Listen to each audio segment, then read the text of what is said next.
నీ అపారమైన ప్రేమ, కృప, కనికర కటాక్షములను బట్టి 2024 సంవత్సరంలో 4వ నెలలో మొదటి ఆరాధన దినము మీ ఇప్పుడు నీ వాక్యాన్ని ధ్యానించుటకు మేము పూనుకొనుచూ ఉండగా అమూల్యమైనటువంటి నీ వాక్యములో నుండి మాతో మాట్లాడుమని, నీ వాక్య ధ్యానం మా అందరికీ దీవెనకరముగా చేయుమని, చిరాకు పరాకు పరధ్యానము తొలగించి మా అందరిపై మీ ఆత్మవర్షము కుమ్మరించి ఆత్మ స్వాధీనములో వాక్యమును వినగలుగు గొప్ప ధన్యత, ఆత్మ సంగములతో చెప్పుచున్న మాట చెవిగలవాడు వినుగాక అని చెప్పినటువంటి మాట అందరిలో నెరవేరునట్లు మీ ఆత్మ ద్వారా వాక్య ధ్యానం దీవెనకరముగా చేయుమని, మాతో మాట్లాడుమని వాక్యమై ఉన్న యేసు నామములో వేడుకొనుచున్నాము తండ్రి, ఆమేన్. ప్రభునందు ప్రియులారా, క్రీస్తునాథుని కృపా సమాధానములు మనందరికీ సమృద్ధిగా లభించునుగాక, ఆమేన్. సరే, ఈ దినము మనము ప్రభు బల్లను సమీపిస్తున్నాము కాబట్టి మరి ఈ యొక్క బల్లకు సంబంధించినటువంటి కీర్తన దైవజనులు రాసినది 81వ కీర్తన, ప్రభు సంస్కార భోజన కీర్తనను మనం సంస్కార దినమును ధ్యానిస్తున్న వారమై ఉన్నాం. ఇంతకుముందు 5 చరణాలు పూర్తి చేసుకొని 6వ చరణములో ప్రవేశించి గత నెలలో భోజన వస్తువులు భుక్తికి సాధనములు అనే అంశాన్ని ధ్యానించాం. ఈ దినము భోజన వస్తువులు ముక్తికి సాధనములు అనేటువంటి అంశాన్ని ధ్యానము చేసుకుందాం. ఇది ఈ పాటలో 33వ వర్తమానం. అంటే ఇంతకుముందు 32 వర్తమానాలు చెప్పుకున్నాం, ఇది 33వ వర్తమానం. సరే, మరి శరీర సంబంధమైన ఆహారము, ఆత్మ సంబంధమైన ఆహారము. శరీర సంబంధమైన ఆహారమును గురించి మనం గతములో ధ్యానించాం. దేవుడు మనకు ఈ లోకములో మరి వృక్షముల ఫలములు, విత్తనములు, అలాగే మరి పక్షులు, జంతువులు, పవిత్ర జంతువులు, పవిత్రమైనటువంటి కొన్నిటిని ఆహారంగా ఇచ్చారు. అలాగే కొన్ని సాంబార దినుసులను కూడా మనకు ఆహారంగా ఇచ్చారు అని గతములో మనం ధ్యానించాం. ఈ దినము భోజన వస్తువులు ముక్తికి సాధనములు, భుక్తికి సాధనములు, వాటిని ధ్యానించాం. అంటే శరీర రీతిగా బ్రతకటానికి, అలాగే ఆత్మీయ రీతిగా బ్రతకటానికి ఆత్మీయ ఆహార వస్తువులు అవసరం. ఈ దినం వీటిని గురించి మనం ధ్యానం చేసుకుంటాం. ఆత్మీయ ఆహార వస్తువులు ముక్తికి సాధనములు. యోహాను సువార్త 6వ అధ్యాయము 27వ వచనములో ప్రభువే స్వయముగా చెప్పారు. 6వ అధ్యాయము 27వ వచనం, ఆహారము కొరకు కష్టపడకుడి గాని నిత్య జీవము కలుగజేయు అక్షయమైన ఆహారము కొరకు కష్టపడుడి. మనుష్య కుమారుడు దానిని మీకిచ్చును. అది ఈ యొక్క అక్షయ ఆహారం అంటే ఆత్మీయ ఆహారం, నిత్య జీవమును పొందుకునేటువంటి ఆహారం. ఇది అక్షయం. భుక్తికి సాధనమైన భోజన వస్తువులు అవేమో క్షయమైనటువంటి ఆహారం. ముక్తికి సాధనమైన ఆహారము అక్షయమైన ఆహారం. ఇది ఆత్మీయ ఆహారం. ఈ ఆత్మీయ ఆహారము మనల్ని ముక్తికి అంటే పరలోక రాజ్యములోనికి, నిత్య జీవములోనికి మరి సిద్ధపరిచి తీసుకొని వెళ్ళటానికి సాధనం. అందుకోసమే మనం ఈ ఆత్మీయమైనటువంటి ఆహారమును భుజించవలసినటువంటి వారమై ఉన్నాం. ఈ ఆత్మీయ ఆహారం భుజించాలి అంటే మరి ప్రభువును ఎరిగి ఉండాలి, ప్రభువును హృదయములో స్వీకరించి ఉండాలి, బహిరంగ సాక్ష్యానికి బాప్తిసం పొంది ఉండాలి, పాదశుద్ధి ఆయన చేత శుద్ధి చేయబడి ఉండాలి.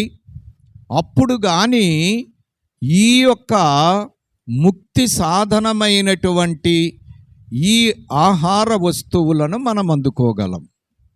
అప్పటి వరకు వీటి దగ్గరకు వెళ్ళే అర్హత కానీ, అందుకునేటువంటి అర్హత కానీ మనకు ఉండదు. ఈ లోకములో పుట్టిన వారు మరి భుక్తికి సాధనమైన వాటిని అనుభవించవచ్చు,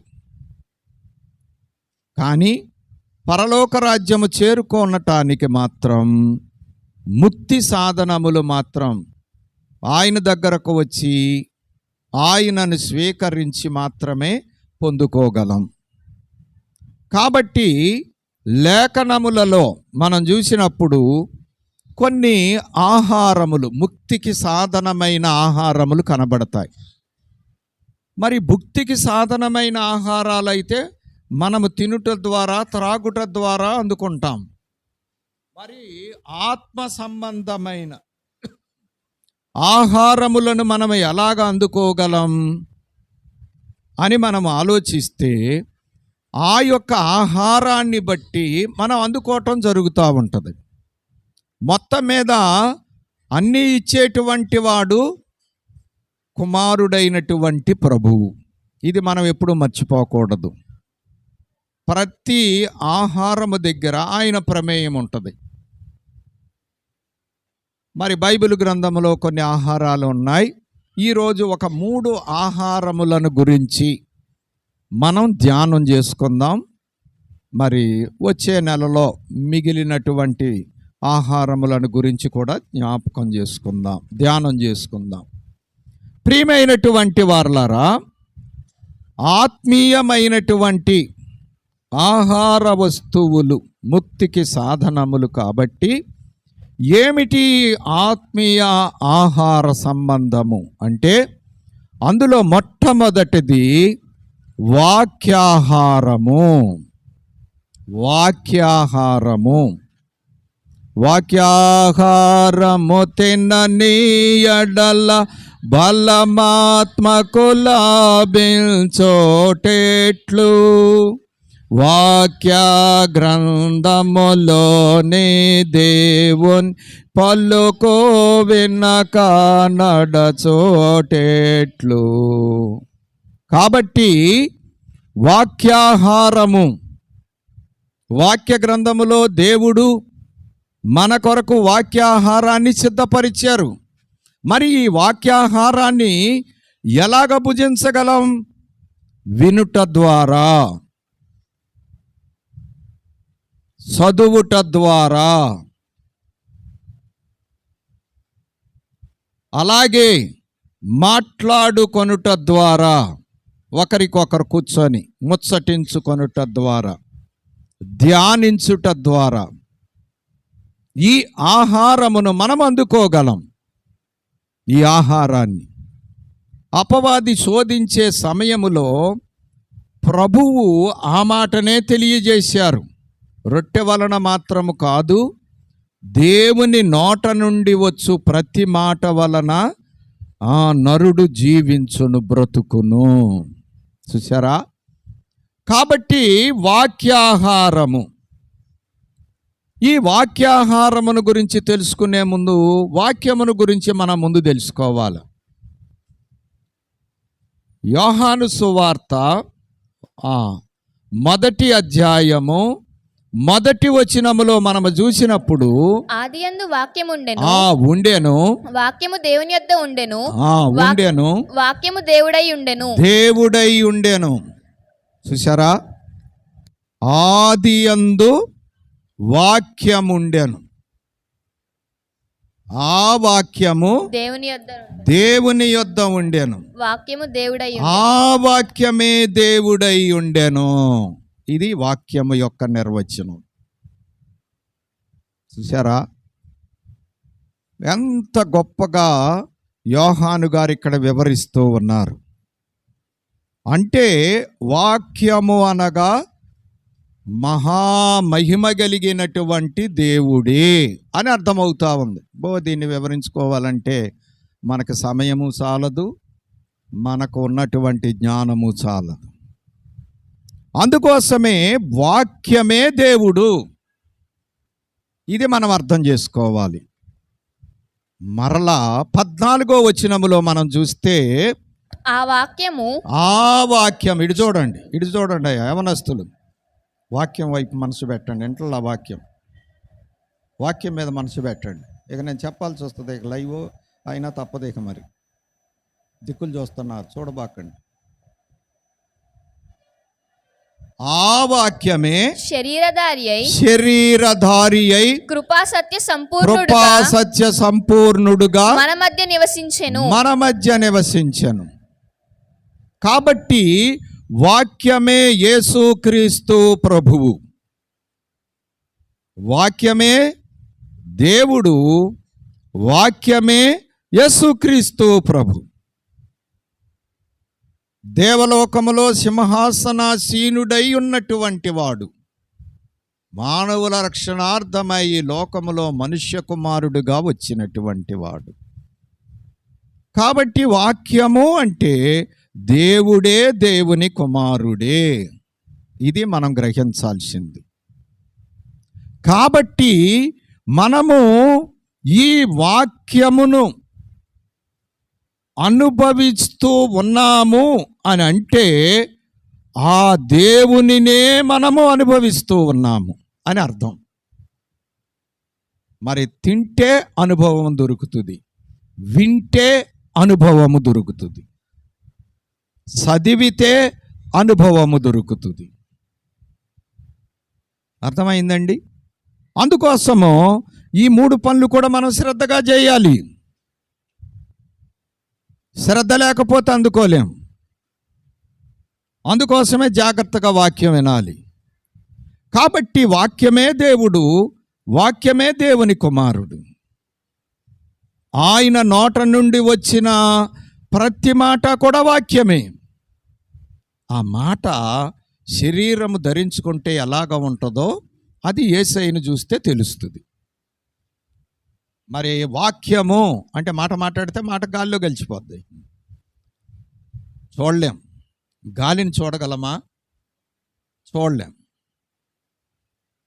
కానీ ఆ యొక్క గాలికే లేక ఆ వాక్యమునకే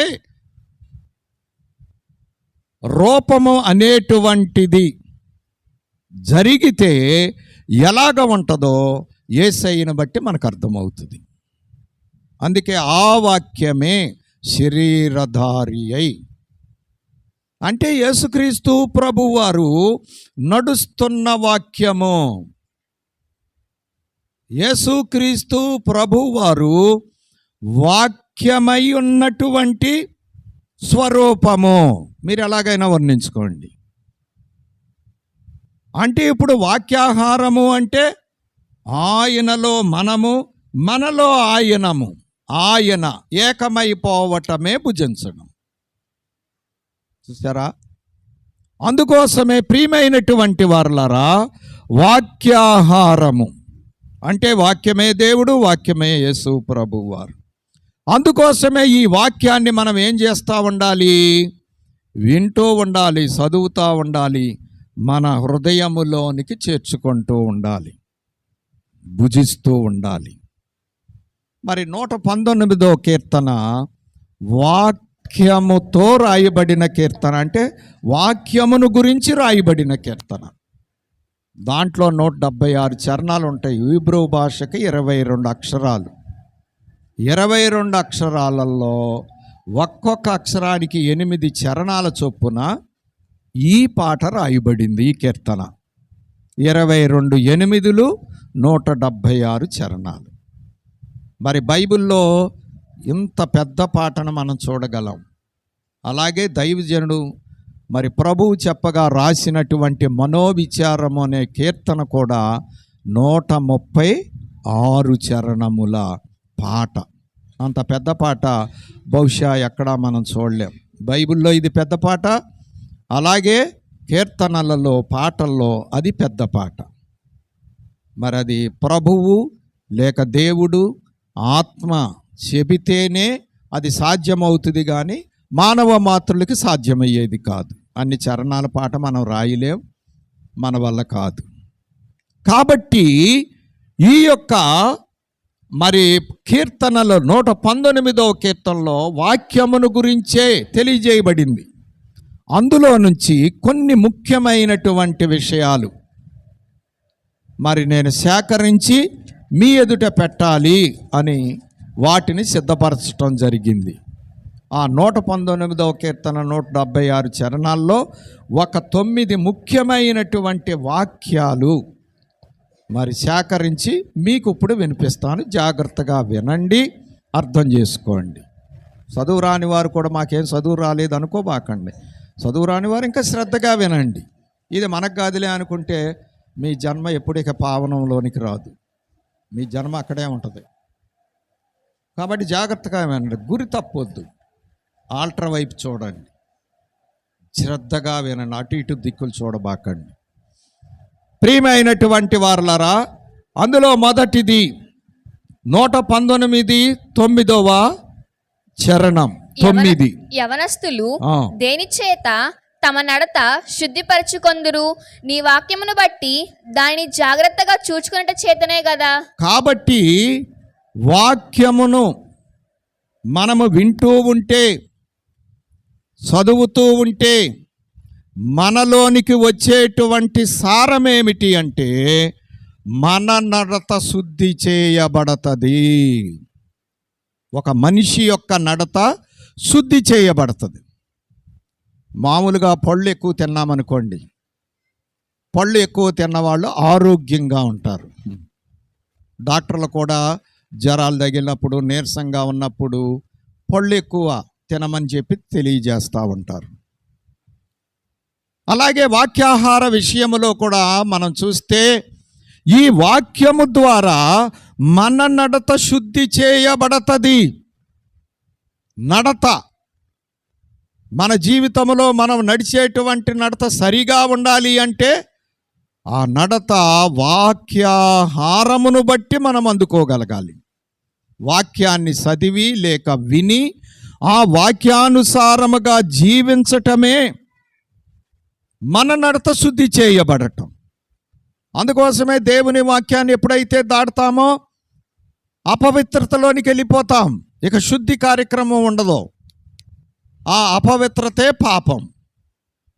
ఇక పాపములో మునిగి తేలుతూ ఉంటాం అన్నమాట. మన పరిస్థితి ఏంటి అని పరీక్ష చేసుకునేది వాక్యమే, శుద్ధి చేసేది వాక్యమే. వాక్యాన్ని బట్టి శుద్ధి జరుగుతుంది. వాక్యము లేకపోతే శుద్ధీకరణ లేదు. రెండవది చూడండి, 11వ వచనం. నీ ఎదుట నేను పాపము చేయకుండునట్లు నా హృదయములో నీ వాక్యము ఉంచుకొని ఉన్నాను. చూడండి, వాక్యాహారము మనలను పాపము చేయకుండా ఆపు చేసేదై ఉన్నది. అంటే పాపములో ఒరిగిపోనివ్వదు. వాక్యము పాపములోనికి పోకుండా మనల్ని కాపాడేదై ఉంది. వాక్యములో మనం ఉంటే పాపములోనికి వెళ్ళాం, పాపం చేయలేం. అందుకే బైబిల్ చెబుతుంది ఆజ్ఞాతిక్రమమే పాపం. ఎప్పుడైతే దేవుని మాట, దేవుని వాక్యం దాడతామో అప్పుడే పాపములోనికి అడుగు పెట్టేసేస్తాం. ఇదే పాపం అయిపోద్ది. ఇదే పాప పుండు. ఈ పుండు ఎంత ప్రమాదానికైనా నడిపించుకుంటా వెళ్ళిపోద్ది. కాబట్టి వాక్యాహారము లేకపోతే పాపములో విచ్చలవిడిగా జలకాలాడుతూ ఉంటామన్నమాట అండి. అందుకే వాక్యం కావాలి, చదవాలి, వినాలి, జాగ్రత్తగా వాక్యమును అనుభవించాలి. ఆ మూడవది చూడండి, 50వ వచనం. నీ వాక్యము ఆ. నన్ను బ్రతికించి ఉన్నది, ఆ. నా బాధలో ఇదే నాకు నెమ్మది కలిగించుచున్నది. ఆ వాక్యము మనల్ని బ్రతికిస్తుంది. వాక్యము మనకు నెమ్మదినిస్తుంది. చాలామంది ఏమనుకుంటున్నారు అంటే లోకములో నెమ్మది ఎత్తుక్కుంటున్నారు, పాపములో నెమ్మది ఎత్తుక్కుంటున్నారు, ఇంకా ధనాల్లో ఎత్తుక్కుంటున్నారు, సినిమాల్లో ఎత్తుక్కుంటున్నారు, తాగుళ్ళో ఎత్తుక్కుంటున్నారు, జోదములో ఎత్తుక్కుంటున్నారు. అనేక రకాలైన వాటిల్లో నెమ్మది దొరుకుతుంది, బాధ మర్చిపోవచ్చు అని చెప్పి రకరకాలుగా ప్రయత్నాలు చేస్తూ ఉన్నారు. ఎక్కడ దొరకదు నెమ్మది. ఎక్కడ దొరుకుద్ది అంటే దేవుని వాక్యములోనే మనకు నెమ్మది దొరుకుతుంది. మనకి బ్రతుకు ఎక్కడ ఉంది అంటే దేవుని వాక్యములోనే ఉంది. దేవుని వాక్యము లేకపోతే బ్రతుకు లేదు, దేవుని వాక్యము లేకపోతే నెమ్మది లేదు. అందుకే నాన్న తిప్పలు పడుతున్నారు. దేవుని వాక్యాహారము నువ్వు భుజిస్తే నీ జీవితానికి ముందు నెమ్మది దొరుకుతుంది. నీవు బ్రతుకులో, జీవములో ఉండగలుగుతావు. ఈ వాక్యం అర్థం కాకపోతే, ఈ వాక్యాహారం నీకు లేకపోతే నెమ్మది ఉండదు. అందుకోసమే ప్రియమైన వారులారా, ఈ వాక్యాహారమును మనము అనుభవించాలి. తర్వాత చూడండి 4వది 98వ వచనం. నీ ఆజ్ఞలు ఆ. నిత్యము నాకు తోడుగానున్నవి, నా శత్రువులను మించిన జ్ఞానము అవి నాకు కలుగజేయుచున్నవి. చూడండి, దేవుని వాక్యం శత్రువులకు మించినటువంటి జ్ఞానాన్ని మనకు ఇవ్వగలదు. అప్పుడు శత్రువుని జయించగలం. మరి శత్రువుకున్న జ్ఞానం మనకు లేకపోతే శత్రువుని ఎలాగ జయించగలం? ఇప్పుడు అదే లోటు.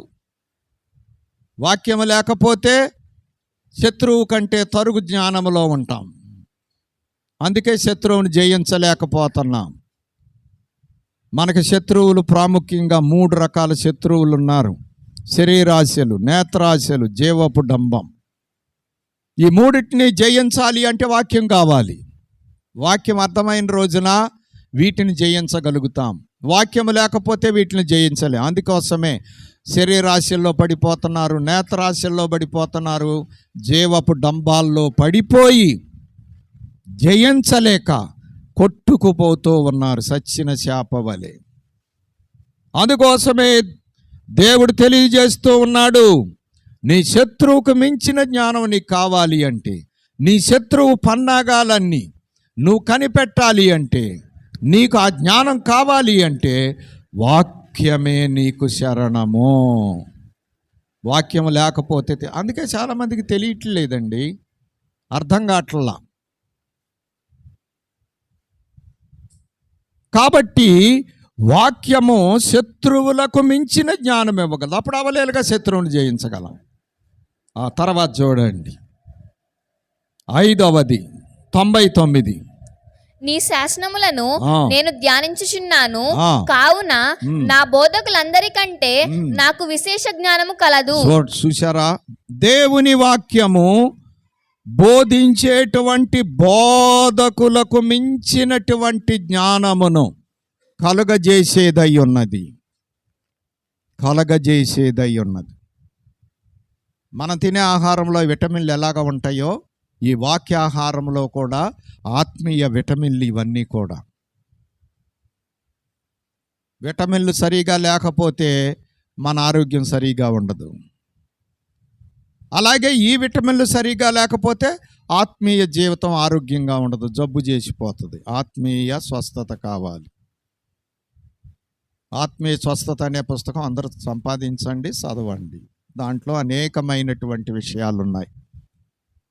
కాబట్టి బోధకులకు మించినటువంటి జ్ఞానం వాక్యములో ఉంది.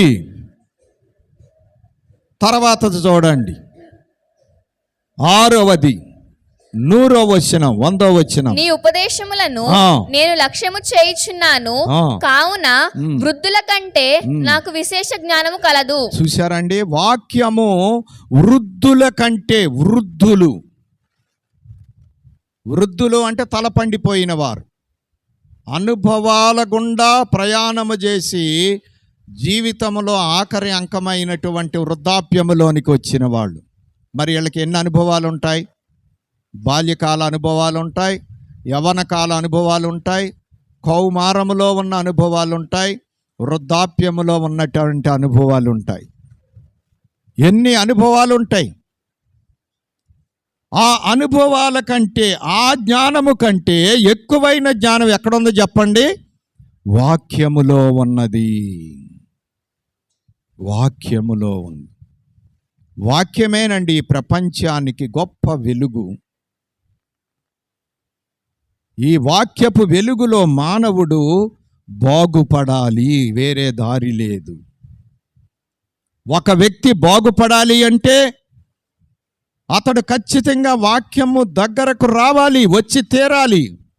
ఆ వాక్యము ద్వారానే ఆత్మీయతలో ఆరోగ్యముగా ఉండాలి, లేకపోతే జరగదు. కాబట్టి అనుభవజ్ఞులైన వృద్ధుల కంటే ఎక్కువ జ్ఞానం వాక్యములో ఉన్నది.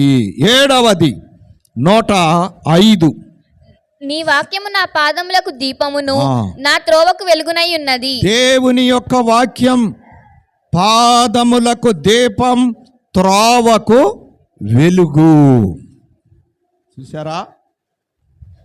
కాబట్టి ప్రయాణములో ముందుకు సాగాలి అంటే తప్పకుండా మనకు వెలుగు కావాలి. చీకట్లో ప్రయాణం చేయలేం. చీకట్లో ప్రయాణము చేస్తే ఆ ప్రయాణము సాగదు, ప్రమాదకరమైన పరిస్థితుల్లోకి వెళ్ళిపోద్ది. ఎందుకంటే ఏముందో కనపడదు కాబట్టి. ఇప్పుడు అందుకోసమే ఆ వాక్యం తెలవక అంత గుడ్డోళ్ళు చేసే పనులన్నీ చేస్తున్నారు.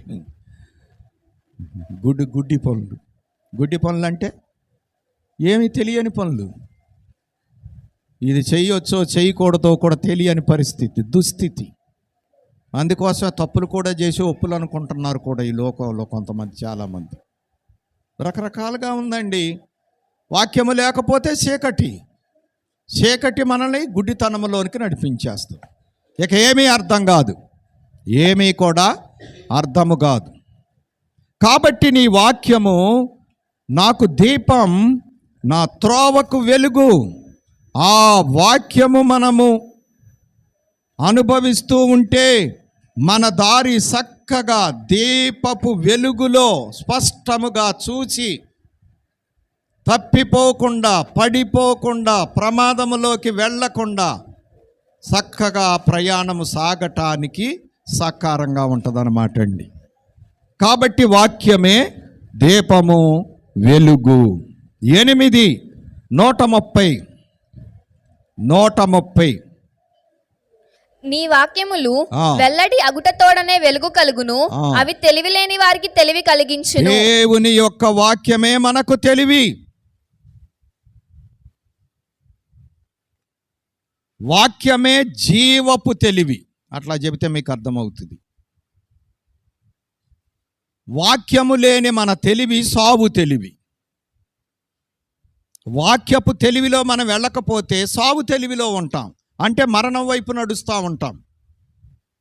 మరణము అనిపించదు, సావుకెళ్ళకపోతూ ఉంటుంది ఆ తెలివి, కానీ తెలియదు. అందుకే వాక్యము మనల్ని జీవపు వెలుగులోనికి నడిపిస్తుంది, జీవములోనికి తీసుకెళ్తుంది. వాక్యము లేని మనుష్యుడు చీకట్లో నడుస్తాడంటే ఎక్కడికి వెళ్ళిపోతాడు అంటే ఇక గుడ్డోడ్లాగా ఉంటుంది. గుడ్డే తెలిసేలో పడింది అంటారు చూసారా? ఇక ఏమీ తెలియదు. మనం ఎంత వర్ణిస్తే మాత్రం అర్థమవుతుందా? ఏమీ అర్థం కాదనమాట. పిచ్చి పనులన్నీ చేస్తూ ఉంటాడు, అదే మంచిదారి అనుకుంటూ ఉంటాడు. ఇప్పుడు ఎంతమంది అనుకోవట్లా చెడుగు చేసి కూడా పర్వాలేదులే అని చెప్పి. కాబట్టి మరి దేవుని వాక్యములో మనకి తెలివి ఉన్నది. 9వది 160. నీ వాక్య సారాంశము నీ వాక్య సారాంశము సత్యము. చూసారా, సత్యం ఎక్కడ ఉంది? వాక్యములోనే ఉంది. వాక్యానికి వెలుపలేముంది? అబద్ధం ఉంది, అసత్యం ఉంది. ఈ అబద్ధానికి జనకుడు ఎవరు? అపవాది. సత్యానికి ఆధారం ఎవరు? దేవుడు. అందుకే ఆయన కృపా సత్య సంపూర్ణుడుగా. అందుకోసమే ప్రియమైన వారలారా, వాక్యములో సత్యం ఉంది. అసలు వాక్య సారాంశమే సత్యం. ఈ వాక్యములో ఆ సత్యము కానిది ఒక్కటి కూడా లేదు. ఈ రోజు వరకు ఎవరో రుజువు చేయలేకపోయారు. చాలా ప్రయత్నాలు చేశారు, అన్నీ వీగిపోయినాయి. ఇది మాత్రం వీగిపోలేదు, వీగిపోదు కూడా ఎప్పటికీ. ఎందుకంటే ఇది సత్యం. ఇది దేవుని మాట, దేవుని వాక్యం, దేవుని నోట నుండి వచ్చింది, దేవుని చిత్తములో నుండి వచ్చింది. అందుకోసం ఇది నిలబడే ఉంది, ఎప్పటికీ నిలబడే ఉంటుంది. అందుకే లేఖనములో ఉంది, ఆకాశము భూమియు గతించును గాని ఆయన మాటలు గతించవు. జరిగినాయి, జరుగుతున్నాయి, జరగబోతూ ఉన్నాయి. జాగ్రత్తగా వినండి, వాక్యములో అంత గొప్పతనం ఉంది. అందుకే మోక్షమును కోరుకునే ప్రతి వ్యక్తి తన జీవితాన్ని వాక్యముతో ముడేసుకోవాలి, వాక్యములో మునిగి తేలాలి, వాక్యమును వినాలి, వాక్యమును తినాలి, వాక్యమును నలగ చదవాలి అన్నారు దైవజనులు. వాక్యాన్ని ఎలాగ చదవాలి చెప్పండి? నలగ చదవాలి అంట. నలిగిపోవాలి మనకి వాక్యం. బైబిల్ చదువుతుంటే ఎలాగ చదవాలి? కళ్ళు మూసుకొని చదివేటట్టు ఉండాలి. చాలామంది బైబిల్ చదువుతుంటే ఎత్తుక్కుంటా చదువుతున్నారంటే అన్నాళ్ళు అయింది వీళ్ళు బైబిల్ చదివి. జాగ్రత్త, వాక్యము లేకపోతే జీవితం అంతా రాంగులోకి వెళ్ళిపోద్ది. ప్రియమైన వారలారా, మనల్ని ముంచేస్తుందండి లోకం, ఇంకా తేల్లేం. అలాగా మునిగిపోయి కిందకి వెళ్ళిపోతాం, అడుక్కి, పాతాళములోనికి, అగ్ని గుండములోకి. కాబట్టి మొట్టమొదటిది వాక్యాహారము. వాక్యాహారము తినకపోతే ఆత్మకు బలం ఎక్కడి నుంచి వస్తుంది? వాక్య గ్రంథములోని దేవుని పలుకు వినక నడిచేదెట్లా? వాక్యం తెలవకపోతే నడిచేదెట్లా? ఎలాగ నడవాలో ఎలాగ తెలుస్తుంది? అప్పుడు మన ఇష్టం వచ్చినట్టు చేసేస్తాం. ఇష్టం వచ్చినట్టు చేసేసి కావలసినంత శనేశ్వరం అంతా తెచ్చిపెట్టుకుంటాం. కాబట్టి ప్రియమైన వారలారా, వాక్యాహారము ఇది మొదటిది. ఈ అధ్యాయములో ఒక 9. కాబట్టి వాక్యం మనము, వాక్యం వాక్యం మనం వాక్యం, వాక్యమే యేసయ్య, యేసయ్యే వాక్యం. అలాగే మన జీవితంలో కూడా వాక్యమే మనం అవ్వాలి, మనమే వాక్యం అవ్వాలి. అంటే వాక్యం మనలో కనపడాలి, మన జీవితంలో కనపడాలి, మన నడకలో కనపడాలి, మన జీవితం వాక్యానుసారముగా ఉండాలి. అలాగ నడిచి నడిచి నడిచి లోకము చదువుకునే వాక్యమే మనం అవ్వాలి. మనల్ని చూసిన వాడు వాక్యం చదువుకోవాలి, మనమే 5వ సువార్త అవ్వాలి. ఇదే వాక్యాహారం అంటే. వాక్యములో మనం, మనలో వాక్యం. రెండవ ఆహారము కీర్తన, మొదటి కీర్తన 2వ చరణం. యెహోవా ధర్మశాస్త్రమునందు ఆనందించుచు దివారాత్రము దానిని ధ్యానించువాడు ధన్యుడు. ప్రియమైన వారలారా, కీర్తనాకారుడు చెబుతున్నాడు. ఏం చెబుతున్నాడు అంటే, ఏమని చెబుతున్నాడు అంటే, దేవుని ధర్మశాస్త్రమునందు ఆనందించుచు దివారాత్రము దానిని ధ్యానించువాడు ధన్యులు. ఏం చేయాలంటండి? దేవుని వాక్యాన్ని ధ్యానించాలి. ధ్యానించటము అంటే నెమరు వేసుకోవటము. మనకు తెలుసు కొన్ని జంతువులు ఏం చేస్తాయి చెప్పండి, నెమరు వేస్తాయి, ఆహారం తింటాయి. తిన్న తర్వాత ప్రశాంతంగా ఆ ఆహారాన్ని మరలా నోటిలోనికి తెచ్చుకొని వాటిని రెండవసారి ఇంకా మెత్తగా చేసేసుకుంటాయి. 2 సార్లు అవి జీర్ణించుకోవటానికి వాటికి 2 భాగాలు ఉంటాయంట. జీర్ణకోశంలో కూడా మొట్టమొదటి తినేటప్పుడు ఒక తిత్తిలోకి వెళ్ళిపోద్దట, రెండవసారి ఇంకో తిత్తిలోకి వెళ్ళిపోద్దంట. మొదటి తిత్తిలోకి గజిబిజిగా ఉంటుంది, రెండవ తిత్తిలోకి వెళ్ళేటప్పటికి మెత్తగా అయిపోద్ది అనమాట, సులువుగా జీర్ణమైపోద్ది. అందుకోసమే అవి వేసేటువంటివి చెడు వాసన రావు. అదనమాట. పశువులు పేడేస్తాయి, పెద్ద మనకి ఎవరికి అభ్యంతరంగా ఉండదు. కారణం ఏంటంటే అది. కాబట్టి ధ్యానము చేసేవారి యొక్క జీవితం ఎలాగ ఉంటుంది అంటే అలాగ ఉంటుంది అన్నమాట. వాసన కొట్టదు, వాళ్ళ దగ్గర ఏ చెడు వాసన కొట్టదు, అంతా సువాసన ఉంటుంది. అందుకే బైబిల్ గ్రంథంలో చాలామంది ధ్యానపరులు ఉన్నారు. ఇస్సాకు ధ్యానమునకు వెళ్ళాను, మోషే ధ్యానపరుడు 40 దినాలు కూర్చున్నాడు, దావీదు ధ్యానపరుడు, పౌలు గారు ధ్యానపరుడు, యోహాను గారు ధ్యానపరుడు, దానియేలు ధ్యానపరుడు. వాళ్ళు ఎప్పుడూ కూడా ధ్యానములో ఉండేవారు. మన తండ్రి గారు ధ్యానపరులు, ఇంకా భక్తులు అనేకులు ఉన్నారు ధ్యానపరులు.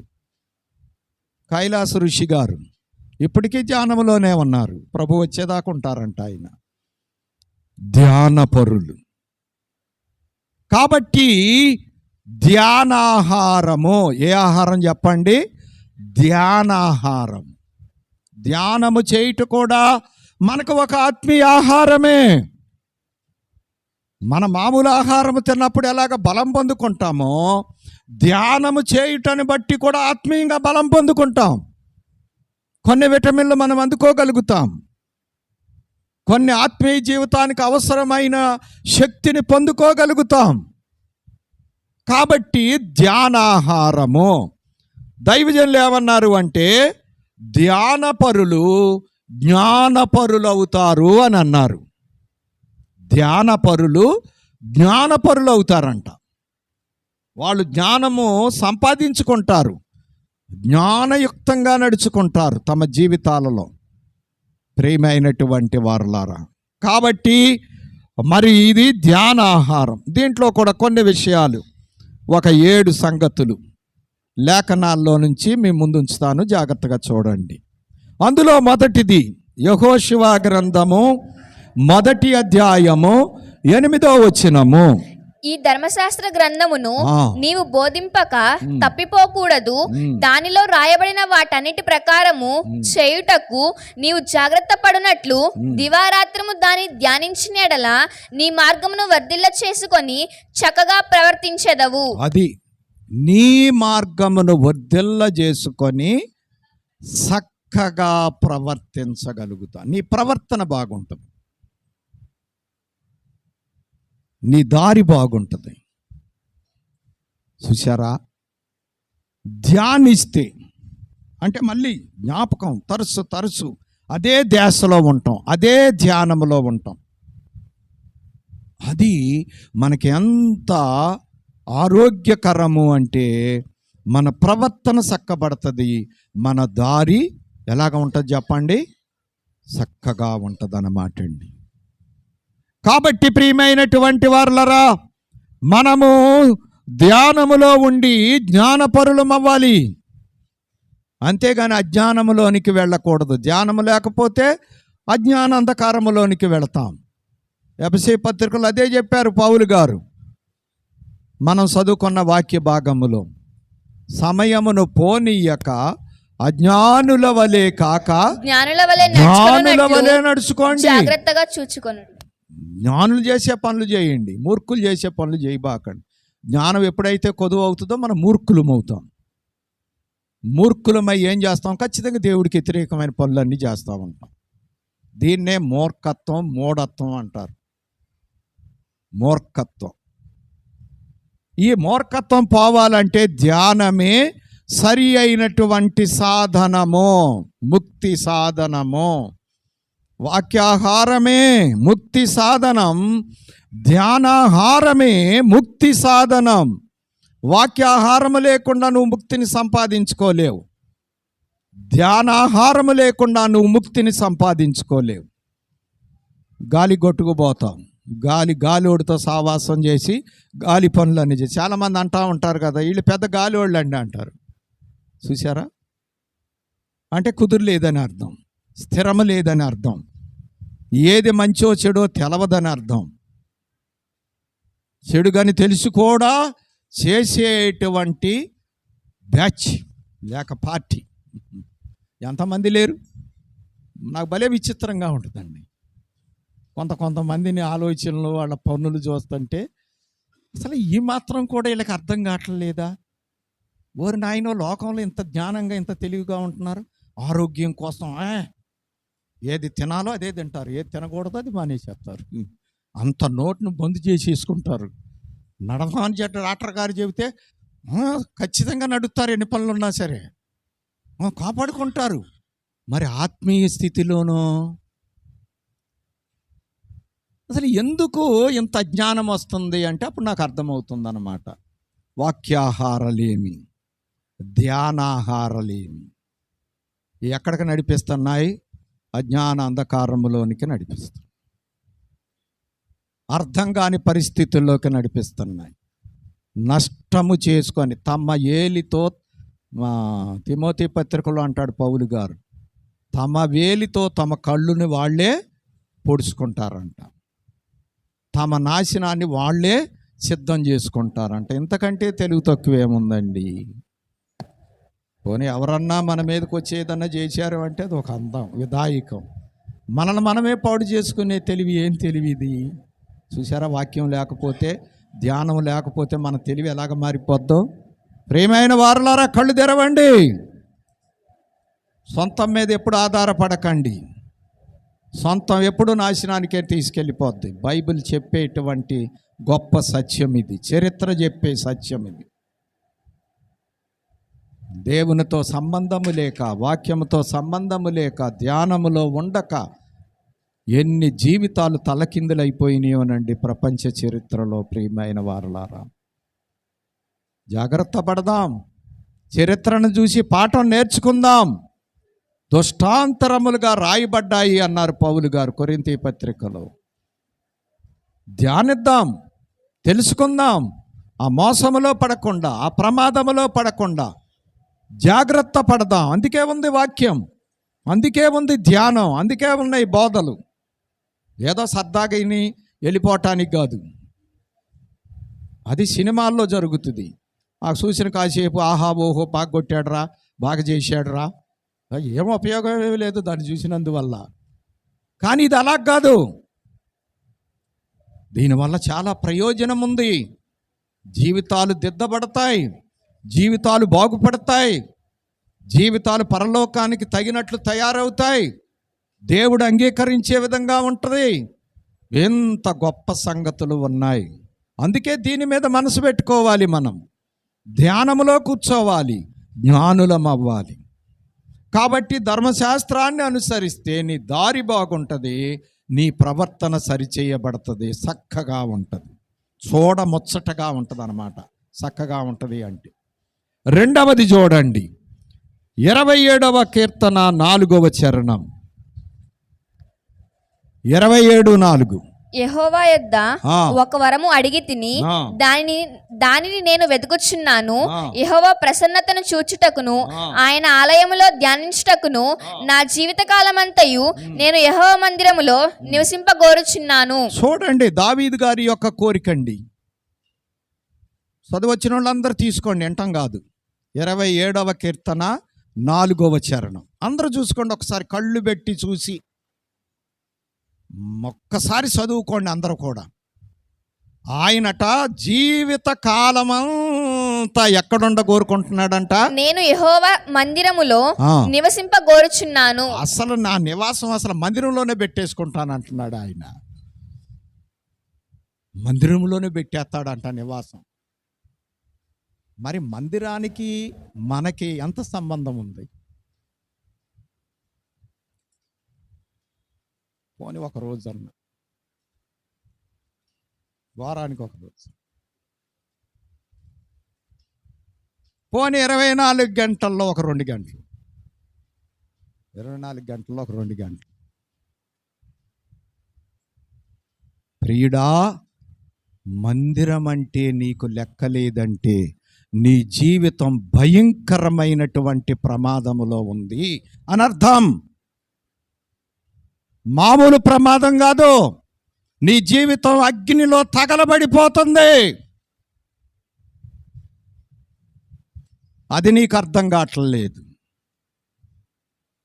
ఇంక నేనెవడు రక్షించలేడు. దేవుడు ఊరికినే ఇవ్వలేదు, బలిపీఠాలు కట్టించాడు. ఆ కాలములో ప్రత్యక్ష గుడారము నిర్మాణం ఏర్పాటు చేశాడు. ఆ కాలములో బంగారు దేవాలయము కట్టించారు సొలొమోను గారితో. క్రొత్త నిబంధనలో నీ హృదయమునే మందిరంగా చేసుకున్నాడు ఆయన. నీ హృదయములో ఆయన్ని పెట్టుకొని ఆయన మందిరములో నువ్వు కూర్చోవాలి, చూసుకోవాలి. ఆయన్ని నువ్వు చూసుకోవాలి, నిన్ను ఆయన చూసుకోవాలి. నీ హృదయములో ఆయన చేర్చుకుంటే ఈ హృదయ మందిరాన్ని చూసి ఆయన ఆనందించాలి. ఆయన మందిరములోనికి వచ్చిన మనం ఆయన సన్నిధిలో కూర్చొని మనం ఆనందించాలి. ఉందా నీకు ఆనందం? ఉందా నీకు భాగ్యం? ఈ మందిరములో కూర్చుంటానికి అలవాటు లేనివాడవు రేపు గొప్ప నూతన యెరూషలేము పట్టణమని బంగారు మందిరములోనికి నువ్వు ఎలాగ వెళ్ళగలను అనుకుంటున్నావు? అది సాధ్యమవుతుంది అనుకుంటున్నావా? పిచ్చి భ్రమల్లో ఉన్నావా? పిచ్చి కలలకు అంటున్నావా? కాబట్టి ప్రియమైనటువంటి వారలారా, అర్థం చేసుకుందాం. దావీదు అన్నాడు, నేను దేవాలయంలో ఉన్న నివాసం. అందుకోసమే దగ్గరలో కట్టుకున్నాడు ఆలయాన్ని. తన కోటకు ఆలయాన్ని ఒకే చోట కట్టుకున్నాడు. అదే సీయోను ప్రదేశం. సీయోన్ యెరూషలేములో ఒక భాగం. ప్రియమైనటువంటి వారలారా, అర్థం చేసుకుందామండి. అపార్థాలు ఎందుకు? మనకి లోకాన్ని అర్థం చేసుకుంటానికి ప్రయత్నం చేస్తున్నాం కదా, కింద పడి మీద పడి. ఆ తర్వాత ఏంటండి, ఏం జరుగుద్దండి, ఇలాగ చేస్తే ఏం? అబ్బో, ఎన్ని ప్లాన్లు, ఎన్ని ఆలోచనలు లోకం సంపాదించుకుంటానికి. ఏది బూడిదైపోయే ఈ లోకం కోసం ఎన్ని ప్లాన్లు అవసరం మనకి, ఇన్ని ఆలోచనలు అవసరం అంటారా? ప్రియమైన వారలారా, కాబట్టి దావీదు గారు అంటున్నారు, దేవుని ప్రసన్నత కొరకు నేను ధ్యానిస్తాను దేవుని మందిరంలో కూర్చొని. ప్రసన్నత అంటే ప్రత్యక్షత. దేవుని ప్రసన్నత. ప్రసన్నత అంటే ఆయన మనకు కనబడి మాట్లాడి దీవించడం. ప్రసన్నత అంటే ఆయనకు మన మీద ప్రసన్నత కలిగింది, మనమంటే ప్రేమ కలిగింది, మనమంటే ఇష్టం కలిగింది, మనకి ఏమైనా ఇవ్వటానికి మనసు కలిగింది. వెరసి వీటన్నిటినీ కలిసి ప్రసన్నత అని చెప్పుకోవచ్చు. ప్రసన్నత కలిగితే ఇవన్నీ జరుగుతాయి. ఆ ప్రసన్నత కొరకు దేవుణ్ణి ధ్యానిస్తున్నాడు దావీదు గారు. అందుకోసం దేవాలయములో తన నివాసాన్ని స్థిరం చేసుకున్నాడు. స్థిరం చేసుకున్నాడు అంటే సమయము దొరికినప్పుడల్లా దేవాలయానికి వెళ్ళిపోయేవాడు. సమయం దొరికినప్పుడల్లా దేవాలయానికి వెళ్ళిపోయేవాడు. దేవుని మందిరమునకు వెళ్ళుదామని జనులు నాతో అనినప్పుడు అబ్బో, ఆయనకి ఎంతో సంతోషం అయిపోయిందంట. మరి దేవుని మందిరానికి వెళ్దామంటే మనకు సంతోషమా దుఃఖమా? సంతోషమా దుఃఖమా? మరి ఎవరి కాళ్ళే తెలుసుకోండి. కాబట్టి ప్రియమైనటువంటి వారులారా, ధ్యానము. మూడవది చూడండి, 48వ కీర్తన 9వ చరణము. 48:9.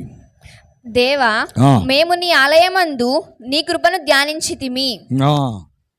దేవా, ఏమి ధ్యానించాలి చెప్పండి? దేవుని కృపను ధ్యానించాలి. మనం ధ్యానములోనికి వెళితే దేవుని కృపను అర్థం చేసుకోగలం. ధ్యానములోనికి వెళితే దేవుని యొక్క వాక్యాన్ని అర్థం చేసుకోగలం, దేవుని ఆజ్ఞలు అర్థం చేసుకోగలం, దేవుని ప్రసన్నతను పొందుకోగలం. ధ్యానం లేకపోతే ఇవన్నీ ఎక్కడ దొరుకుతాయి? ఎలాగ దొరుకుతాయి? అందుకోసమే ధ్యానపరుని వృద్ధి అని దైవజనులు ఎన్నో మాటలు చెప్పారు. చదవండి, పుస్తకాల్లో ఉన్నాయి. లోకానికి ఎంత సమయాన్ని ఎందుకు ఖర్చు పెట్టుకుంటారు ప్రియులారా? అజ్ఞాన అంధకారం. ఈ లోకం గురించి మనం ఇంత ఖర్చు పెట్టక్కర్లేదండి. ఇదంతా వృధా అండి, వృధా ప్రయాస. దీనివల్ల ఏం ఉపయోగం లేదు. ఆల్రెడీ దేవుడు మనకు కావలసినంత ఇచ్చేసాడు. ఇంకా దీనికోసం పెద్ద మన ప్రణాళికలు ఏమి వేయక్కర్లా. కత్తి ఇటు వేసుకోండి, ప్రణాళికలు కత్తి.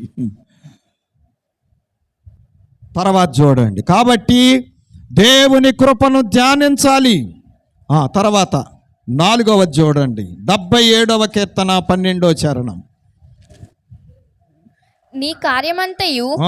నేను ధ్యానించుకొందును, ఆ. నీ క్రియలను నేను ధ్యానించుకొందును. చూశారండి, దేవుని కార్యాలు, దేవుని క్రియలు ధ్యానించాలి. మనం ధ్యానంలోనికి వెళ్ళి దేవుని క్రియలు చూడగలగాలి, దేవుని కార్యాలు చూడగలగాలి.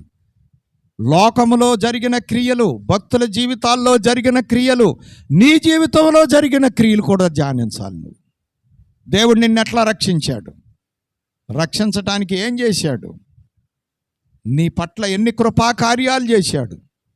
నువ్వు సావు గోతి దగ్గరికి వెళ్తే మళ్ళీ బయటికి ఎట్లా లాక్కొచ్చాడు.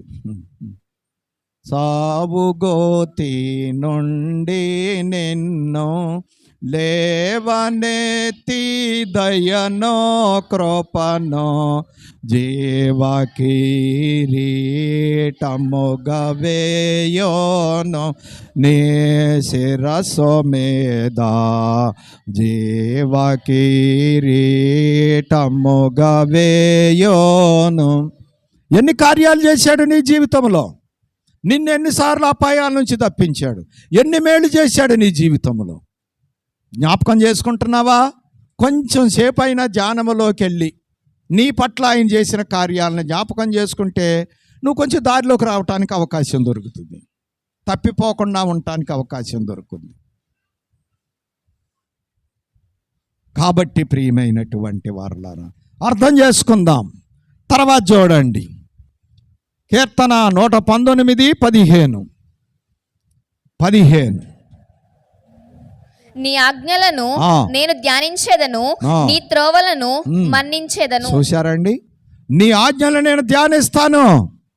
అప్పుడు దేవుని త్రోవలో మనం ఉంటాం, అంటే మన్నిస్తాం, దేవుని త్రోవలో నడుచుకుంటూ వెళ్తాం ఆజ్ఞలను ధ్యానిస్తే. చూసారా, ఆజ్ఞలను ధ్యానించకపోతే సరి అయిన త్రోవలు ఎందుకుంటాం? తప్పిపోతూ ఉంటాం. తప్పిపోయిన కుమారుడు వెళ్ళిపోయాడు, తండ్రిని విడిచిపెట్టేశాడు, భోగభాగ్యాలన్నీ విడిచిపెట్టేశాడు, తనకు రావాల్సిన వాటా తీసుకున్నాడు, వెళ్ళిపోయాడు. అంతా సున్నా అయిపోయింది. ఇంకా చివరికి జరిగేది ఇదే. అప్పుడు బుద్ధి వచ్చిందంట. బుద్ధి వచ్చినప్పుడు వచ్చాడు, వచ్చి ఏమంటున్నాడు? అంతకుముందు అన్నాడు, నేను నీ కొడుకుని, నాకు హక్కు ఉంది, వాట నాది నాకు ఇచ్చేయి అన్నాడు. ఇప్పుడు ఇచ్చేసాడు తండ్రి, అంతా పోయింది. ఇప్పుడు నిల్ బ్యాలెన్స్, ఏమీ లేదు, వ్యక్తి ఒక్కడ మిగిలాడు. ఇప్పుడు వచ్చాడు తండ్రి దగ్గరికి. తండ్రి దగ్గరికి వచ్చి ఏమంటున్నాడు? అంతకుముందు ఏమన్నాడు? నేను నీ కొడుకుని, నా వాటా ఇచ్చేయి అన్నాడు. ఇప్పుడు తండ్రి దగ్గరికి వచ్చి ఏమంటున్నాడు? తండ్రి, నేను పరలోకమునకు విరోధముగాను ఆ. నీ ఎదుటను పాపము చేసి తిని ఆ. ఇక మీదట నీ కుమారుడనని అనిపించుకొనుటకు యోగ్యుడను కాననెను. చూశారండి ఇప్పుడు పరిస్థితి ఎట్టొచ్చిందో? ఇక నీ కొడుకుని అనిపించుకునే అర్హత నాకు లేదు, హక్కు లేదు. నీ దాసులలో ఒకనిగా చేసుకో. మీ కూలోళ్ళలో నేను కూడా కూలోడు కింద ఉంటా. అదండి బుద్ధి రావటం అంటే. ఎంత బుద్ధి వచ్చిందండి. అహం అండి, అహం. నాకేంటి ఉద్యోగం ఉందే, నాకేంటి వ్యాపారం ఉందే, నాకేంటి నేను ల్యాండ్ లార్డ్, నాకేంటి గొప్ప ఆస్తులు, అంతస్తులు, అధికారాలు. అబ్బో ఏం అదిరిపడుతున్నారండి ప్రపంచంలో మానవులు. అన్నీ ఒక పక్క నుంచి పోతున్నాయి. ఈ అన్నీ ఏది ప్రయోజనం లేదని అర్థమయ్యేటువంటి పరిస్థితులు వచ్చేస్తున్నాయి. ఆల్రెడీ వచ్చేసి ఒక పక్క నుంచి జరుగుతూనే ఉంది. ఇంకా మనం బుద్ధి తెచ్చుకోకపోతే ఎలాగ చెప్పండి? అంటే శాంతం పోయేదాకా బుద్ధి తెచ్చుకోమాక అతనికి మళ్ళీ పాలేరుతనం వచ్చేదాకా బుద్ధి రాదా? పందుల దగ్గరికి వెళ్ళేదాకా బుద్ధి రాదా? ఇట్లాగే ఉంది ఇప్పుడు పరిస్థితి. ఎక్కడికి వెళ్ళిపోయింది ఆ పరిస్థితి? ఎక్కడికి వెళ్ళాడంటే ఆఖరికి కడుపు నింపుకోవటానికి ఏనాడన్నా వెళ్ళాడా తండ్రి ఇంట్లో ఉండంగా? అసలు పందులున్న ఏరియాకి అసలు అడుగు పెట్టాడా? ఆ దుర్వాసన ఎప్పుడన్నా చూశాడా? అంతే. దేవుని ఆజ్ఞలు ధ్యానిస్తే దారి చక్కగా ఉంటుంది, లేకపోతే అక్కడికి వెళ్ళిపోద్ది. ఇదంతా కూడా దుర్వాసన, మురుగుడు, ఆ జీవితం. పరుగులెత్తుతున్నారు, తప్పదు. అక్కడికి వెళ్ళిన తర్వాత అప్పుడు వస్తుంది. ఇప్పుడు ఇక నీ కొడుకుని అర్హత లేదు, నాకు ఇక లేదు. కాబట్టి ప్రియమైన వారలారా, మనందరం ఒకప్పుడు అటువంటి జీవితంలో ఉన్న వాళ్ళమేనండి. మన పరమ తండ్రి మనల్ని ప్రేమించి మన కొరకు తన ప్రాణమునే పణంగా పెట్టి మనలను తన బిడ్డలుగా చేసుకున్నారు. అసలు అర్థమవుతుందా దేవుడు నీకు ఇచ్చిన ఆధిక్యత, భాగ్యం? ఎందుకు పోటీ చేసుకుంటావు దీన్ని? మరలా మళ్ళీ ఆ పందుల దగ్గరికి ఎందుకు వెళ్తావు? మళ్ళీ ఆ మురుగుళ్ళలోకి ఎందుకు వెళ్తావు? ఆ బురద గుంటలోకి అవసరమా? కాబట్టి ప్రియమైనటువంటి వారలారా, అర్థం చేసుకుందాం. తర్వాత చూడండి 6:119-78.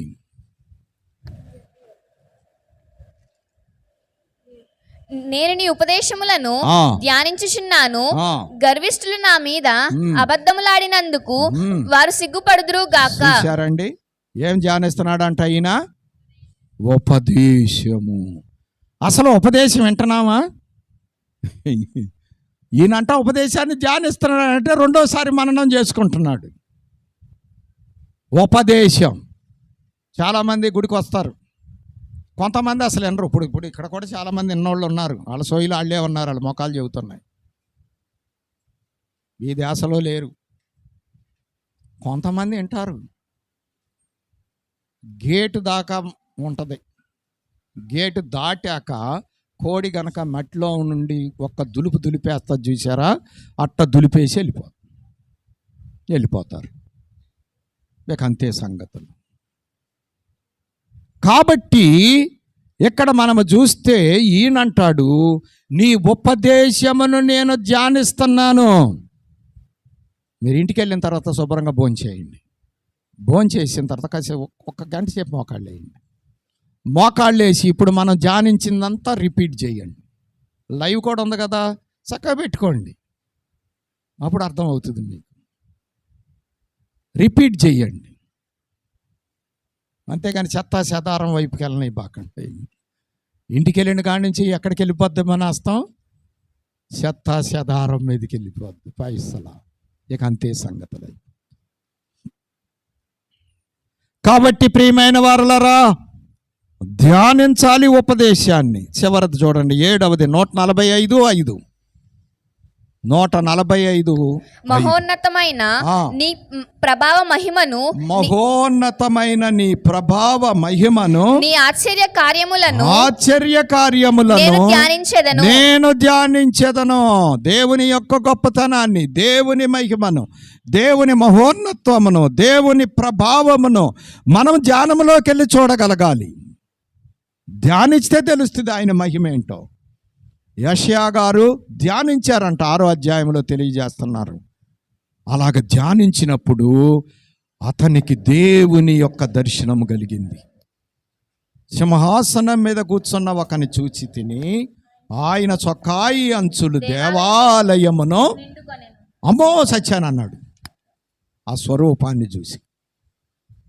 అప్పుడు దేవదూత, నువ్వేం సావలేదు, బతికే ఉన్నావు అని ఆ దేవదూత ధైర్యం చెప్పింది. పాప ప్రాయశ్చిత్తం కొరకు ఆ బలిపీఠం మీద ఉన్నటువంటి ఆ కారుతో తీసిన నిప్పు తీసుకొచ్చి పెదాలకు అంటించింది. కాబట్టి ప్రియమైన వారలారా, ఆయన మహిమా ప్రభావాలను మనం ధ్యానించాలి. మనసు యేసుని కథపై మలిపి యోసించిన మహిమ కనబడు నీకు అనుభవము దొరుకు. ధ్యానము లేకపోతే ఏముంటుంది? ఏమీ ఉండదు. జ్ఞానం ఉండదు, మూర్ఖత్వం ఉంటుంది. అందుకోసమే నేడు ప్రపంచం మూర్ఖత్వంలో పరుగులెత్తుతూ ఉంది. మరి ఈ యొక్క ధ్యానాహారానికి సంబంధించిన వచనం అయ్యగారు రాశారు.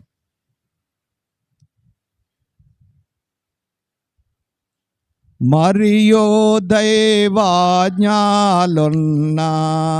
పరిశోధ శాస్త్రము జోచి మురియో చోరే బాగళ్ళు స్మరించో చొండోనతడు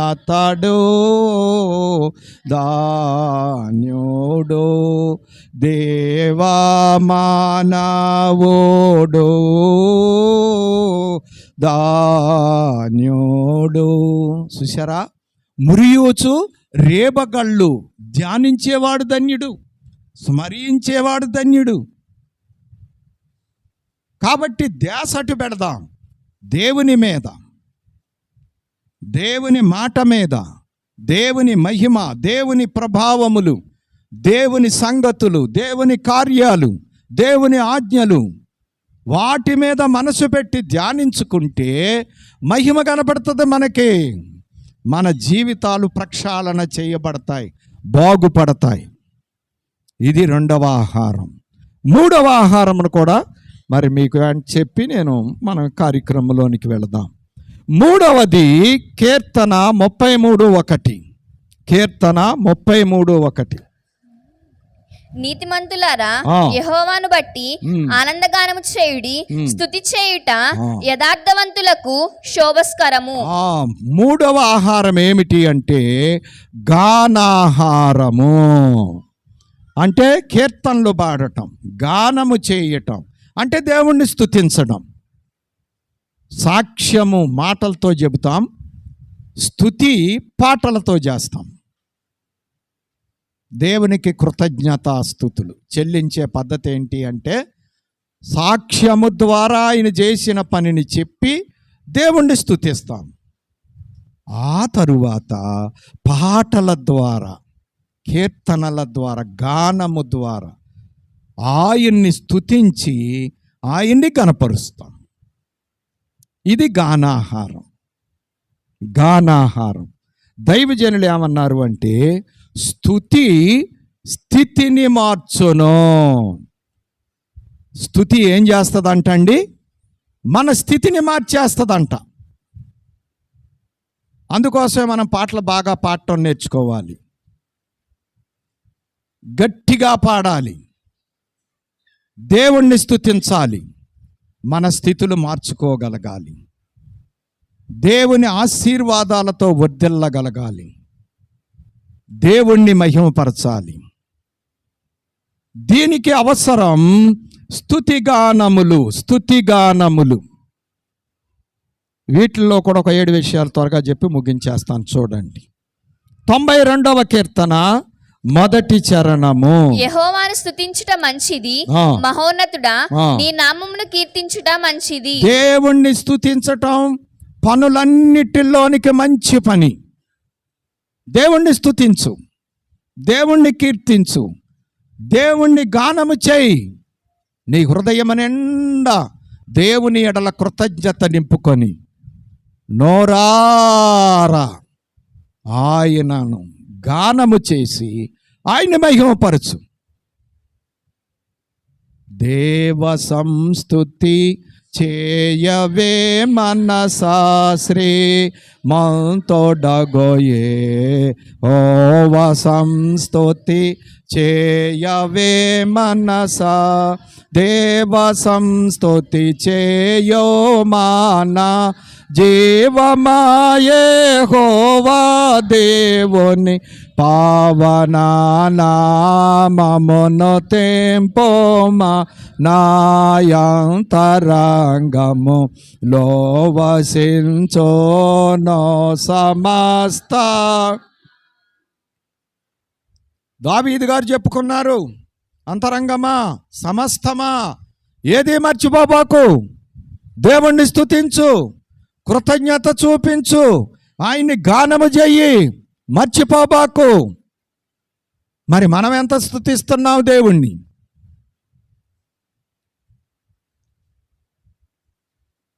ప్రతి ఆదివారం ఒక సీరియల్ పెడదాం అనుకుంటున్నా. ఇక నుంచి ప్రారంభ ప్రార్థనకే వచ్చి రోజుకి ఒకళ్ళిద్దరు వాళ్ళే ఇక్కడి నుంచొని మైకులో పాటలు పాడాలి. సిద్ధపడండి, త్వరలో నేర్చుకోండి పాటలు.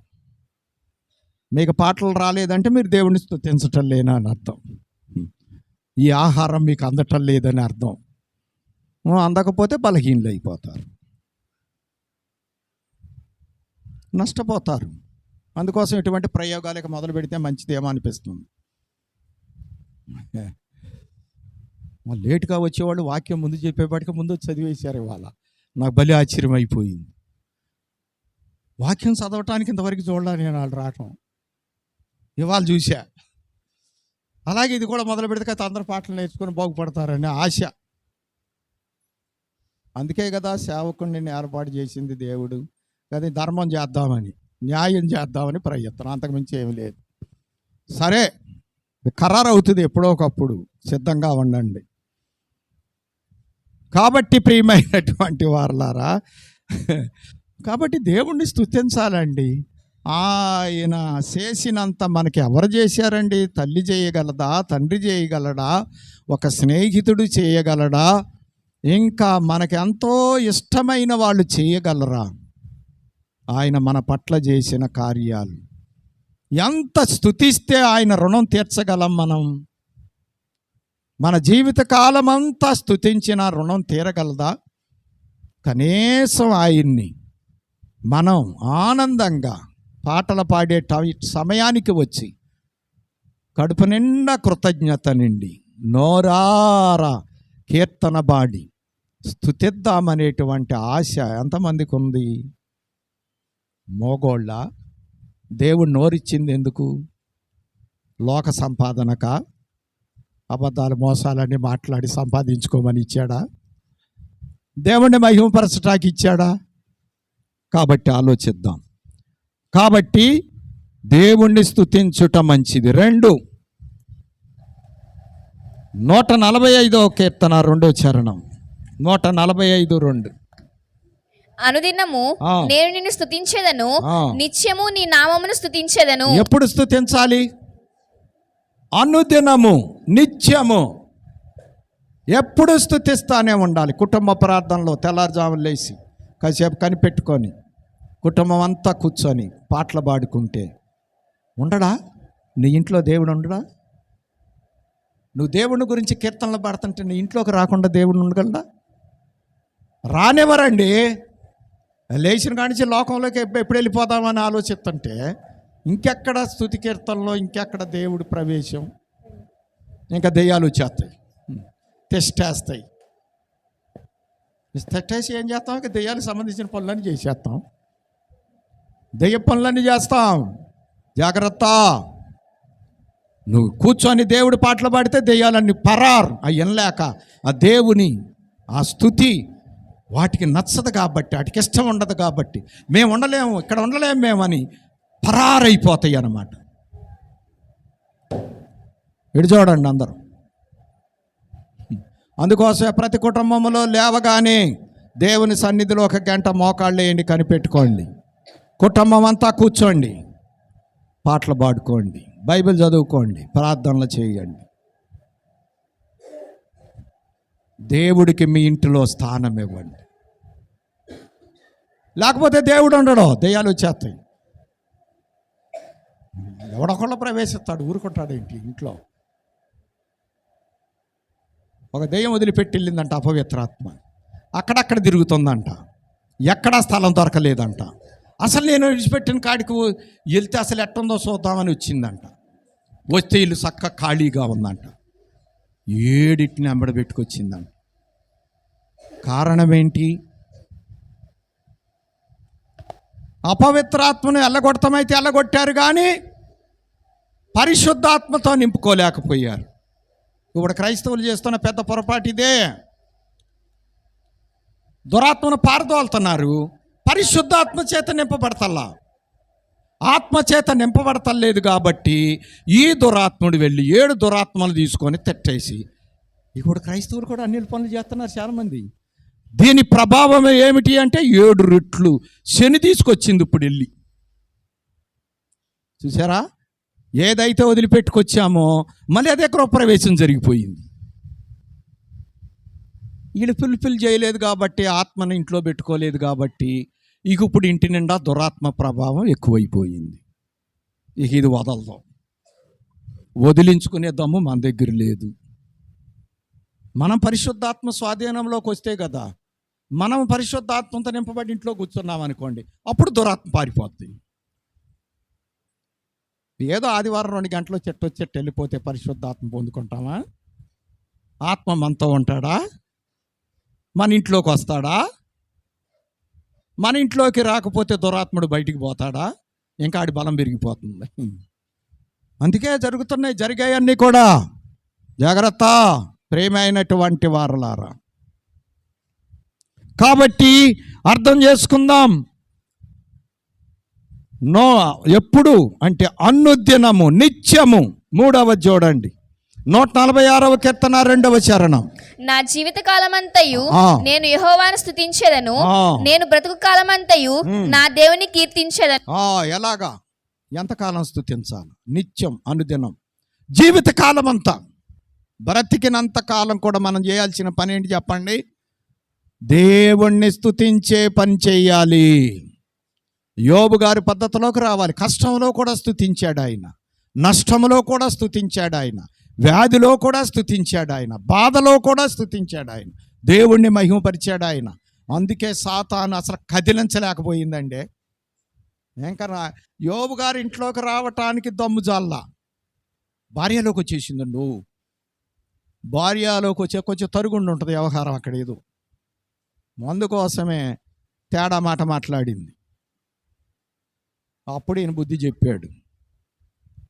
ఈయన ఆత్మతో నింపబడ్డాడు కాబట్టి బుద్ధి చెప్పగలిగాడు. ముందు మనలో ఆత్మ లేకపోతే మనం ఎట్టు బుద్ధి చెప్పగలం? బుద్ధి చెప్తే అతను ఎంటారాళ్ళు ఎదురు దెబ్బలు తగులుతాయి మళ్ళీ. అందుకే జయించాలంటే ఒకటే మార్గం. ముందు నువ్వు దేవుళ్ళో పూర్తిగా స్టడీ అయిపో, పరిశుద్ధాత్మ చేత నింపబడు. ఆ పరిశుద్ధాత్మ అగ్ని చేత దురాత్మన ఇంటిలో నుండి పారగొట్టు. దగుడు తీయించాలంతే.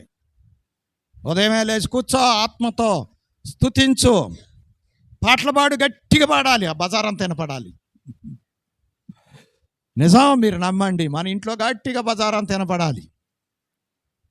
దేవుడికి మహిమ. ఎలీషా అనేటువంటి అయ్యగారు ఉండేవారు తాడేపల్లిగూడెం. ఆయన కుటుంబ ప్రార్థన చేస్తుంటే పొద్దున్నే లేచి కిటికీ తలుపులు తీసేసి వీధి పక్కన చేస్తుంటే వాళ్ళ ఇంటి దగ్గరలో ఏదో చెట్టు ఉందంట. ఆ చెట్టు కింద కుక్కలో కుయ్యో మర్రో అని అరిచేయండి. దైవజనుల దగ్గరకు వచ్చి, అయ్యా కుటుంబ ప్రార్థన బాగా డిస్టర్బెన్స్గా ఉంది, మా ప్రార్థన ఇలాగ డిస్టర్బెన్స్ చేస్తున్నాయి, అని ఆయన అంటే అయ్యగారు అన్నారంట, అలాగాదు ఎలీషా, నువ్వు చేసే పని అపవాదికి, దురాత్మకి, దుష్టుడికి మంటలెక్కిపోతుంది. మెంటలొచ్చి ఆ చెట్టు కింద కూర్చొని అరుస్తున్నాడు అని చెప్పారంట. చూశారండి పరిస్థితి, అది సంగతి. కాబట్టి ప్రియమైనటువంటి వారలారా, అర్థం చేసుకుందాం. జీవితకాలం అంతా స్తుతించాలి. 149వ కీర్తన మొదటి చరణం. యెహోవాను స్తుతించుడి, యెహోవాకు క్రొత్త కీర్తన పాడుడి. భక్తులు కూడుకొను సమాజములో ఆయనకు స్తోత్ర గీతము పాడుడి. ఎక్కడంటండి? భక్తులు కూడుకునే సమాజములో స్తుతించాలంట. భక్తులందరూ కూర్చునే సంఘం, సమాజం అంటే సంఘంలో కూర్చొని ఎవరు ఎక్కువ గట్టిగా పాడతారు. అందరం కూర్చున్నాం, పాటలు పాడతాం, మొదలుపెట్టాం. బయట ఉన్నోళ్ళకి మన స్వరాలలో ఎవరి స్వరం ఎక్కువ వినపడాలి. బయట ఉన్నోళ్ళు పలానోళ్ళు పాడినట్టున్నారే అని చెప్పగలగాలి. అలాగ పోటీలు పడి పాడాలి కీర్తనలు. భక్తుల సమాజములో పాడే యోగం ఉందా మనకి? వినే యోగమే నాకెప్పుడు. తినోళ్ళ మూతిలెంక చూస్తామని ఒక సామెత ఉంది పూర్వకాలంలో. తినోళ్ళ మూతిలెంక చూస్తారంట. అలాగే పాడోళ్ళ మూతిలెంక చూసేవాళ్ళు ఎక్కువైపోయారు. పాడే వ్యవహారంలోకి మొత్తం కష్టమైపోతుంది. అందుకోసమే ఏం చేయాలి? మనం సమాజములో దేవుణ్ణి స్తుతించాలి భక్తులతో కలిసి. అప్పుడు పరలోకపు పటాలము కూడా మనతో కలిసి పాటలు పాడతారంటండి. అప్పుడు దేవుడికి అంగీకారం అయిపోద్ది. తర్వాత చూడండి, 150వ కీర్తన మొదటి చరణం. యెహోవాను స్తుతించుడి, ఆయన పరిశుద్ధాలయమందు దేవుని స్తుతించుడి. దేవాలయములో ఆయన్ని స్తుతించాలి. ఆలయములో. 4వ వచనం. తంబురతోను నాట్యముతోను ఆయనను స్తుతించుడి, తంతి వాయిద్యములతోను పిల్లన గ్రోవితోను ఆయనను స్తుతించుడి. కాబట్టి వాద్యములతో, తంతి వాద్యములతో, సితారాలతో, ఆయా విధములైనటువంటి సంగీత సాధనాలతో దేవుణ్ణి స్తుతించండి. మనం మాత్రమే కాదు, సంగీత సాధనాలతో దేవుణ్ణి స్తుతించాలి. అందరూ వినటానికి మనోహరంగా ఉండేటట్టు. 7వది 6వ వచనం. సకల ప్రాణులు యెహోవాను స్తుతించుదురు గాక. ఎవరు స్తుతించాలి? అందరూ, మనుషులందరూ స్తుతించాలి. సకల ప్రాణులు స్తుతించాలి. అందుకే వేకుజామున లేచి పక్షులు కిలకిల రావములతో దేవుణ్ణి స్తుతిస్తున్నాయి. అవి పొద్దున్నే లేచి రాత్రి అంతా కాపాడినందుకు దేవుడికి కృతజ్ఞత చెల్లించి, అయ్యా ఈరోజు మాకు ఆహారం. మరి చూసారా, వాటికి ఎవరు? యేసయ్య కూడా చెప్పాడు, ఆ పక్షులను చూడండి, వాటికి ఎవరు పెడుతున్నారు ఆహారం? వాటికంటే శ్రేష్ఠులు కాదా మీరు? నా నీతిని, రాజ్యాన్ని మొదట వెదకండి, అన్నీ మీకు అనుగ్రహించబడతాయి.